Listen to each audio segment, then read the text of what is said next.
So, we are here in the beautiful city of Barcelona at the ACI World Annual General Assembly, and I'm joined here by Sean Donohue, who is CEO of Dallas Fort Worth International Airport. So, Sean, thank you so much for joining me today. My pleasure, Holly.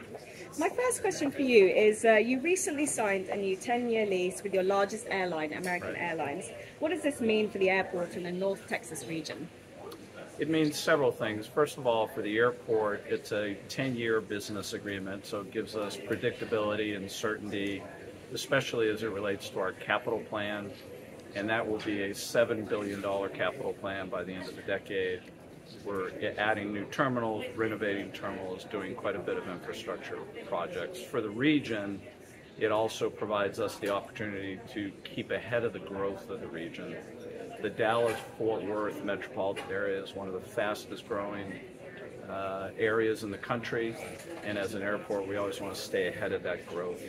And then finally, American is our biggest customer. They have 80% plus of our business, and it gives them certainty, and it gives them the ability to keep growing, which is a win-win for the airport, American, and for the region.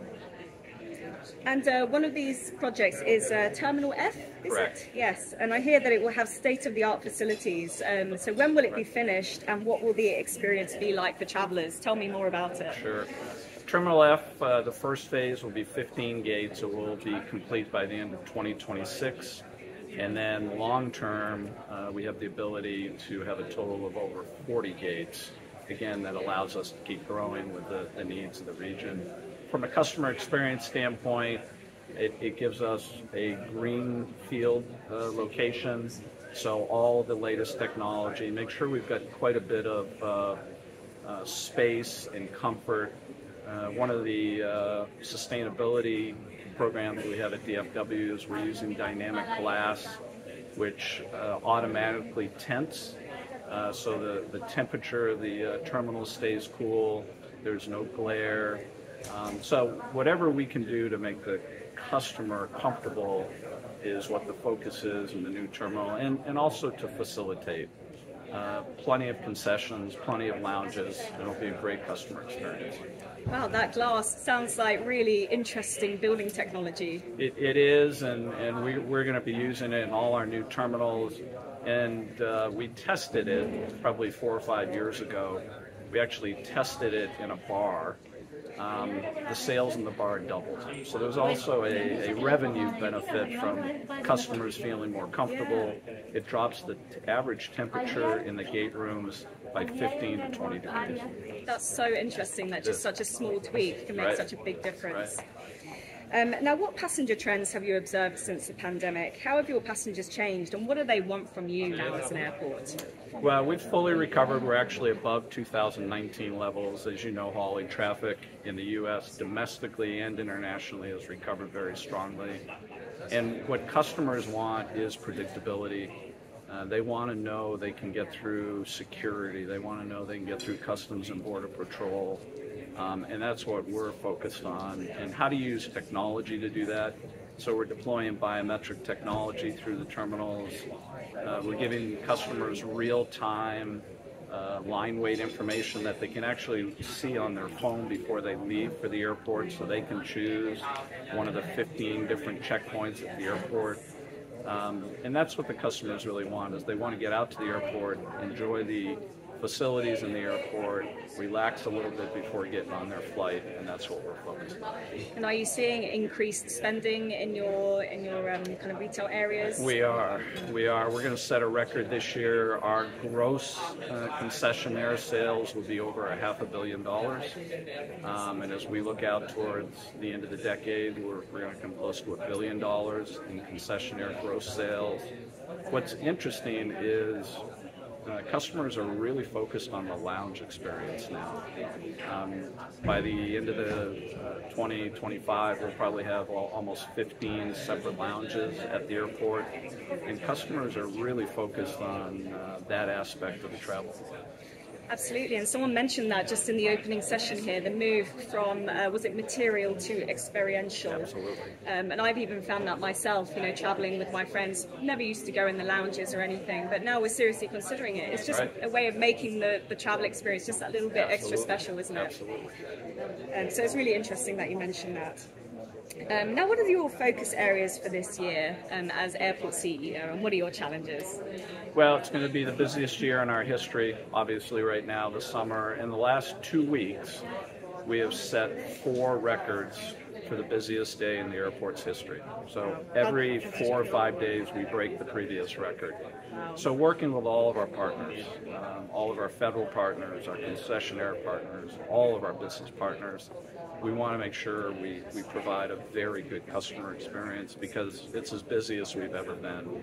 And as we look out, now that we've got this $7 billion capital program, we now need to execute upon that and execute on it well so that we meet all of our timelines, we meet our goals, we meet our budget. And because as we all know, before we know it, it's going to be the end of the decade, and we've got a lot of work to do. And how have you been able to cope with these very, very busy days? Have you been planning well in advance? We have. I mean, we started planning for this summer last fall. Yeah. And again, we can't do it on our own. With our airline partners, with our security partners, our federal partners, concessionaires. Luckily, this year, staffing is not the challenge it was last year. Everybody is fully staffed, and so we've got the people. We could use a little bit of good weather, that always helps, but we're ready for the summer. And then as we look out over the next couple of years, we believe even with the threat of a recession, traffic's going to remain robust domestically. Might be a bit of a slight fall off, but I think it's going to still be strong in the next couple of years. And I mean, what are your challenges? I think you mentioned a few opportunities there, but the challenges are our facilities. Again, we're going to handle 80 million customers this year. We're on a pace to get to 100 million by the end of the decade, and we have to increase our facilities, provide more opportunities for the airlines to grow with us. International has been a great bright spot for us. The international recovery actually surprised us, and luckily during the pandemic, we continued building more gates. We added gates during the pandemic, and that's allowed us to continue to handle the traffic. Now, how are you attracting this next generation of airport leaders? It's a hot topic in the industry. Right, and I was thinking a year ago, maybe 15 months ago, our vacancy factor at DFW was close to 25%. Now it's down to about 10%. So we've made terrific progress, and a lot of other companies have too. But when you look at the future leaders, they want opportunities to branch out. And we stood up an innovation department about 4 or 5 years ago at DFW to help us create innovation processes that benefit the entire group. And what we find is those people that we bring in as project managers, innovation specialists, they last about 2 years, and because they want another opportunity in another part of the business. And I believe airports are going to continue to see that someone who starts in operations might not want to be in operations their whole career. Maybe they want to go on commercial development. Maybe they want to go on the sustainability effort. And we have to provide those opportunities. So is it a short attention span, do you think? Every couple of years they want to pivot? It's a voracious appetite to learn. You know, Absolutely. People want to get outside of just maybe what their initial focus was, and then we have to provide that opportunity. I mean, there's often other factors as well, like airports are competing with other kind of high-tech industries within the vicinity. In terms of where DFW is located, is it close to the city centre, or is it a little bit removed? It is. We're equally distant to Dallas and Fort Worth. We're about 20 miles to each city.